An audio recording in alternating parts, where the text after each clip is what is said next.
L'heure est au bilan après 9 mois de mise en œuvre du projet de renforcement des droits fonciers des femmes dans les 4 communes de la préfecture de Thone, région des Savanes au nord Togo. Au siège du réseau des femmes et développement REFED, organe de mise en œuvre du dit projet, avec le soutien financier de African Women's Development Fund, il a entre autres été question mercredi 24 septembre 2025 de présenter aux parties prenantes les résultats atteints, identifier les forces, les faiblesses et recueillir les recommandations en vue de la pérennisation des actions entreprises. Mais avant, il convient de rappeler l'enjeu ayant nécessité la mise en œuvre de cette initiative. Nous avons constaté que pour que la femme de la région des Savanes puisse s'autopromouvoir, puisse être une femme qui a un pouvoir d'achat ou qui a son autonomisation relevée, c'est que, étant du monde rural, qu'elle puisse avoir droit à la terre ou qu'elle puisse avoir facilement accès à la terre. Alors, qu'est-ce qu'il faut faire? Il faut passer par des plaidoyers. Le projet, faut-il le rappeler, fait suite à une première phase qui a permis au REFED depuis 2021 de mener des activités de formation et de sensibilisation des acteurs locaux sur les tests protégeant les femmes, le code foncier domanial et la mise en place progressive des cadres permanents de dialogue et de concertation. Avec ce nouveau projet, 6 activités principales ont été menées. La première activité a concerné donc l'information des autorités locales. Donc une information a été faite au niveau de la préfecture avec le préfet, avec les 4 maires des communes, des 4 communes et aussi avec les chefs cantons. Donc c'est après cette première activité qu'il y a eu la formation de 60 leaders communautaires. La troisième activité concerne la formation de 36 para-juristes. Nous avons reçu en tant que para-juriste la formation d'utilisation du portable Android et pour le titre foncier. Je sais que la cible a compris notre message de sensibilisation parce qu'auparavant, les femmes n'avaient pas l'accès même aux terres pour semer même le gombo.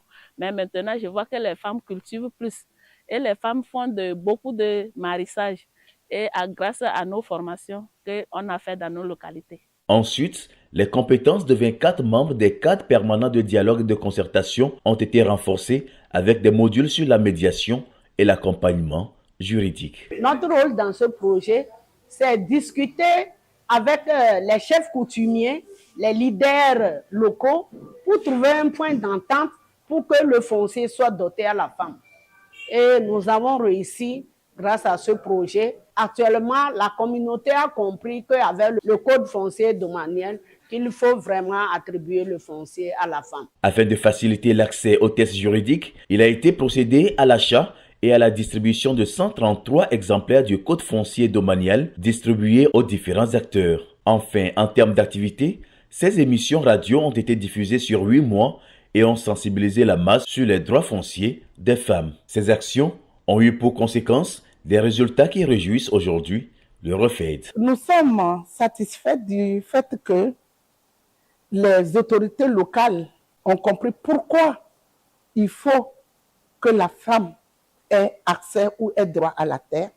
Nous sommes satisfaits du fait que la sensibilisation a été faite par les parajuristes accompagnés des maires qui sont les premiers responsables, donc les présidents de ces CPDC. Donc vous comprenez que cela nous réjouit parce qu'eux-mêmes, ils vont faire la sensibilisation des communautés pour les femmes. Ces résultats sont aussi salués par les acteurs locaux, notamment les communes et la chefferie traditionnelle. Avec la mise en place des parajuristes, des cadres permanents de concertation, tout a été bien. Et aujourd'hui, les conflits fonciers même sont mieux gérés. Nous sommes mieux gérés et les femmes aujourd'hui s'épanouissent et ont aussi quelque chose pour aussi engager des projets d'autonomisation. Le code foncier domanial, ça nous permet donc désormais avec lui de pouvoir clarifier nos zones et nous n'avons pas pratiquement beaucoup de difficultés comme dans les temps passés. Aujourd'hui, il faut reconnaître que tout le monde s'entend que c'est normal qu'une femme, qu'elle soit chez son mari ou chez son père, qu'elle a le droit du foncier. Malgré ces avancées notables reconnues de tous, des défis persistants sont à relever. On n'avait pas pu atteindre toutes les localités à cause de la crise et d'autres part à cause des moyens de déplacement, on n'avait pas pu atteindre toutes les localités foncières. Aujourd'hui, on demande aux chefs traditionnels de régler à la base les conflits, mais malgré ça, les juges ils reçoivent des conflits fonciers sans toutefois impliquer les chefs traditionnels. Donc moi, je serais partant à ce qu'on organise peut-être des sessions de formation où on pourra réunir tous ces acteurs-là qui œuvrent dans le foncier afin de définir le rôle de tout un chacun. Enfin, je voudrais sincèrement remercier AWDF et lui témoigner notre reconnaissance, à travers moi la reconnaissance de toutes les femmes de la région des Savanes et particulièrement les femmes des 4 communes de la préfecture de Thônes. Ce n'est pas encore fini, nous allons toujours nous approcher de AWDF pour parfaire ce que nous n'avons pas. Il y a beaucoup de défis relevés par les participants et les participantes. En termes de recommandations, les participants ont unanimement formulé le vœu que le projet s'élargisse aux autres préfectures de la région des Savanes. Ils ont également souhaité qu'il y ait un accompagnement des femmes victimes de problèmes de foncier, la dotation des parajuristes de moyens de transport, du code foncier domanial,